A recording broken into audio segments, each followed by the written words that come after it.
हाँ, धीरे धीरे ही समझ में आएगा। मेरी बातें समझने के लिए आदमी की मिनिमम क्वालिफिकेशन पोस्ट ग्रेजुएट होना बहुत जरूरी है। बढ़िया महेश जी।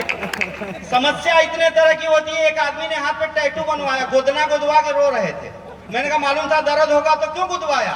बोला दर्द की वजह से थोड़ी रो रहा हूँ, स्पेलिंग गलत हो गई। कैटरीना लिखवाने गया था, कुतरीना लिख दिया।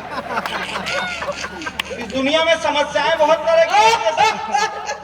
कोरोना काल में समस्या का एक क्षण दे रहा हूँ, सुनिए। स्वागत भैया। अंडा लेने जो गया था, डंडा खा के लौट आया।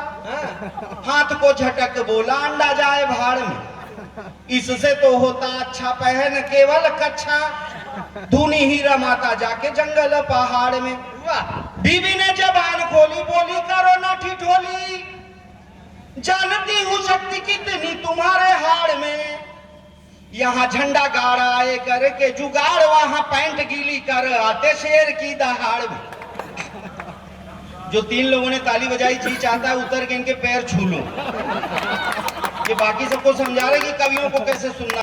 और हम फल तक पहुंच गए, सब नाली में मुंह धोए, हम गंगा जल तक पहुंच गए।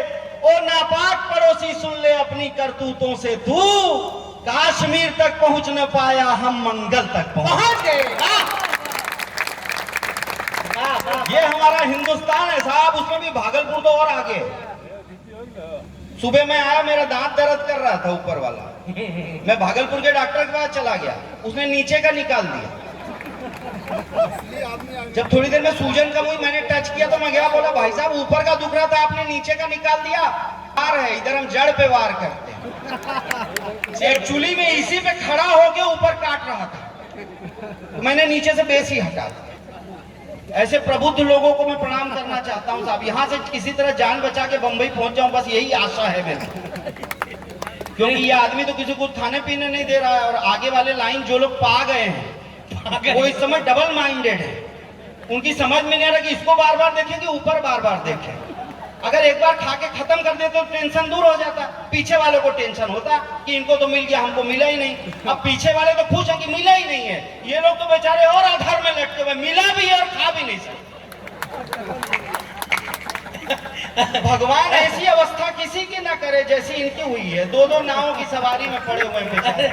कई तो अंदाजा लगा रहे होंगे कि इस डिब्बे में क्या होगा। अंदाजा नहीं, कई को ऐसे चोरी चोरी ऐसे टो के देख रहे हैं अंदर दबा दबा के। मैं देख रहा हूँ ना, उनका मन मान ही नहीं रहा है, परेशान है, वो समझ नहीं पा रहे हैं। और एक तो धीरे धीरे होल भी कर दिया है, सोच रहा साइड से निकाल लो, क्योंकि डब्बा खोलने के लिए मना किया है, साइड से निकाल सकते हैं। हाँ, तो आप लोग कर लो आइडिया, कोई बात नहीं। ऐसा बस टेंशन मत लो यार, हंसो खिलखिलाओ, क्योंकि हंसने और खिलखिलाने और मुस्कुराने की कला ऊपर वाले ने सिर्फ इंसान को दी। आपने बहुत से जानवरों को देखा, उनकी आंखों से आंसू बह सकते हैं, वो हंस नहीं सकते। केवल इंसान ही एक ऐसा जानवर है जो चाहे तो हंस सकता है, चाहे तो रो सकता है। लेकिन हंसने के लिए कर्म बताता हूँ मैं, जिनके नाम आप बतलाना। जगदाना, पहले बाबा के बारे में बताओ। सिरसा में सुरसा के संग जो गुफा में पाया जाता था। सिरसा में सुरसा के संग गुंडागर्दी करता था, पर डेरा प्रमुख कहता था। वाह, दिखने में भी जो लगता है गब्बर सिंह का नाना। नाम बताना, ई जगदाना, दाने ऊपर दाना, ई जगदाना। यहाँ एक भाई ने पहचान लिया, इसी से बात सिद्ध होती है कि कोरोना काल इन्होंने उसी बाबा के सहारे काटा। बाबा के प्रबल भक्त को प्रणाम करता हूँ। अगले बाबा को पहचानिए। भक्तों की बाहों में जो मुस्काकर झूला झूली है, हाथ लिए त्रिशूल खड़ी है, अपना आपा भूली है। शौक एक है होठों पर मोटी लाली लगवाना। नाम बताना, ई जगदाना, दाने ऊपर दाना, ई जगदाना। जिसको भैया बोल रहे हो, हल्का फुल्का तोल रहे हो, उनकी कथा सुनाता हूं, लो उनके काम गिनाता। बहुत अच्छे भाई, एक बार बजा लो यार, अगर बजाना। आपकी बात कर रहा हूं, वहां पे अकेला रह के मैं लड़ रहा हूं। वास्ता देते हैं लाठी का, कभी शमशीर का। एक दल बोलता है हम लाठी बांटेंगे, एक बोलता है हम तलवार बांटेंगे। वास्ता देते हैं लाठी का कभी शमशीर का, वो बदल सकते नहीं लिखा तेरे तकदीर का। और मुल्क सबका है, सभी को हक है जीने खाने का, ये नहीं टुकड़ा किसी के बाप की जागीर। बढ़िया महेश भाई, बहुत अच्छा। जिन्हें उन रघुराई को याद करो, भरत और लक्ष्मण जैसे उनके भाई को याद करो, जनक और दशरथ जैसों की ठकुराई को याद करो। ठेठ अयोध्या में, ये कविता मैं थोड़ा सा देख लेता हूं क्योंकि बहुत नई लिखी है, तो ठेठ अयोध्या में जन्मे उन रघुराई को याद करो, भरत और लक्ष्मण जैसे उनके भाई को याद करो, दशरथ और जनक जैसों की ठकुराई को याद करो, सूर कबीरा तुलसी जी की भक्ताई को याद करो। जिनकी सेना में अंगद बजरंगी से लड़वैया थे, वो मर्यादा पुरुषोत्तम श्री रामचंद्र जी भैया थे।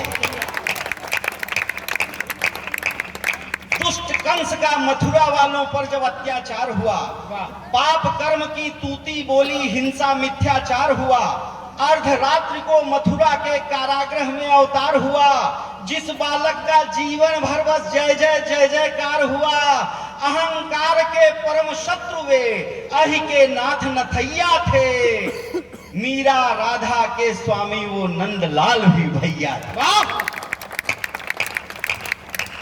हम बिहार की उस धरती पर खड़े हैं जहां पर गुरु गोविंद सिंह जी ने जन्म लिया। क्या बात है भैया। अमर खालसा पंथ बनाने वाले गुरु लड़ाका थे, सत्य मार्ग पर चलने वालों के राजा थे, आका थे, धर्म ध्वजा का वाहक कह लो या स्वयं धर्म पताका थे, मुगलों की छाती को भेदे ऐसी अग्निशलाका थी।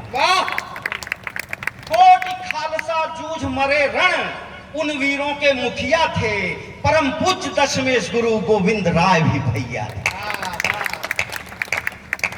झांसी वाली मर्दानी थी लक्ष्मीबाई भूल गए, बिस्मिल और अशफाक लड़े जो कठिन लड़ाई भूल गए, बलिया वाले मंगल का दम भूले तुमको याद नहीं, बेगम हजरत महल और झलकारी बाई भूल गए, क्रांतिकारियों की नैया का जो जांबाज खेवैया था, अंतिम गोली खुद को मारी वो आजाद भी भैया था। भैया कहकर अपमानित करते हो, तुमको लाज नहीं? अच्छा है भैया। भैया के बिन चल सकती कोई सरकारें आज नहीं, मेहनत के दम पर जिंदा हम ढूंढे तक तो ताज नहीं, अपने महल बनाते खुद ही गैरों के मोहताज नहीं। बहुत अच्छे भाई। आडंबर से दूर मेहनती कौम के अदना कंकर हैं, तने तुम्हारे कंगूरे जिन पर उस नींव के पत्थर हैं। वाह। एक आखिरी कविता सुनाता हूँ आपको अपने मन की। हमारे घर के जो बुजुर्ग हैं ना, वो दिए की तरह हैं जो सारी रात जलते हैं, उस प्रकाश में हम अपना काम कर लेते हैं। जब अंधेरा छट जाता है, सवेरा हो जाता है, तो दिए को हम भूल जाते हैं, फिर पैरों की ठोकर भी लग जाती है कभी कभी उस दिए, तब वो दिया क्या सोचता था। हमारे घर में जो बुजुर्ग हैं, हमने उन्हें ऐसे रख दिया है जैसे रद्दी अखबार, पढ़ लिया, अब कभी रद्दी वाला आएगा तो ले जाएगा। जो नौजवान पीढ़ी है, हम उनके लिए सुख और सुविधा की सारी चीजें जुटा देते हैं, लेकिन उनसे बात करने के लिए हमारे पास टाइम नहीं होता।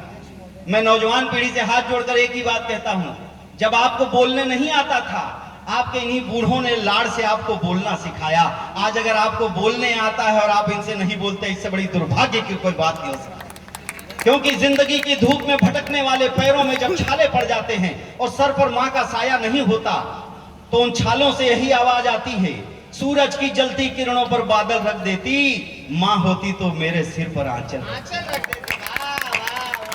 जब दिन भर भटक के आदमी घर पे आता है ना, तो घर वाली पूछती है पूरा दिन बाहर था, कुछ कमाया कि नहीं? तब माँ सोचती है बेटा पूरा दिन बाहर था, कुछ खाया क्या? दुखाया दिल को कितनी बार माँ कब याद रखती है, भले गलती करो 100 बार माँ कब याद रखती है। दवाई कितने की लाए बता देते हैं हम बच्चे, पिलाया दूध कितनी बार माँ कब याद रखती है। कविता की पंक्तियां दे रहा हूँ, साहित्य की उस धरती को दे रहा हूँ। मुंबई शहर में ऐसे गीत कोई नहीं सुनता, वो फिल्म वगैरह में लिखने के लिए गीत काम में आ जाते हैं। अभी सरदार जी की बात कर रहे थे, मेरा एक फिल्म में गीत आ रहा है जो मैंने अक्षय कुमार सरदार बाना सिंह पर लिखा है। सत्य बात है नहीं मामला किस्से और कहानी का, एक एक हिंदू ऋणी रहेगा सिखों की कुर्बानी का। वो गीत आएगा, आप फिल्म में सुन लेना। ये गीत आप सुनिए। रहा दिया तमाम रात जल चुका, शर्त जो तुनीर में विरुद्ध तम के चल चुका। सारे असेट्स खत्म हो जाते हैं। बुजुर्ग के शरीर में न शक्ति बचती है, न बैंक में बैलेंस बचता है, भावनाओं के अलावा कुछ नहीं बचता। तब वो क्या कहता है और क्या सोचता है, सुन लेना। 4 बंद का छोटा सा गीत है, 2-3 मिनट में खत्म हो जाएगा। टिमटिमा रहा दिया तमाम रात जल चुका, शर्त जो तुनीर में विरुद्ध तम के चल चुका। अब बुझा के तब बुझा है, थर थर आ रही शिखा, याद आ रहा है सब जो देखता रहा दिखा। खींच कर प्रकाश तक तुम्हें तिमिर से ले गया, क्या बात है। पास में जो नेह था वो लौ को प्राण दे गया। हूँ रिक्त रेणु सिक्त तन को अश्रु से पखार दो, बुझ तो जाऊंगा ही किंतु एक बार प्यार दो। बुझ तो जाऊंगा ही किंतु एक बार प्यार दो। मंच का इतना साथ मिला, मैं प्रणाम करता हूँ। अच्छा गीत। और अगला बंद सुनिए साहब।